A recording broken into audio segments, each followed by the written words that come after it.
Аллаху акбар. Аллаху акбар. Сіздің мынау бесін, екінті, ақшам, құптан намаз сияқты намаздарда екі рәкаттан кейін ат-тахиятын оқымай, үшінші рәкатқа тұрып кеткеніңіз, отырмай тұрып кеткеніңіз, осылай жерден тізеңіз көтеріліп кеткеннен кейін, тізеңіз түзу жайылып, түзеліп кеткеннен кейін есіңізге түсетін болса, онда сіз қайтадан отырмайсыз ат-тахиятын оқу үшін.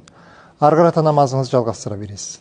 Осылай бірінші отырыста, уәжіп болған отырыста отырмағаныңыз үшін намаздың соңында сәху сәждесін жасайсыз. Сәху сәждесі бірінші ат-тахиятын оқимыз, одан кейін оң жағымызға сәлем береміз, одан кейін қайтадан ат-тахиятын оқып, салауатты оқып, Раббана дұғаларын оқып, оңымыз бен солыңымызға сәлем беріп намазымызды аяқтаймыз. Алла тағала құлшылықтарымызды қабыл қылсын.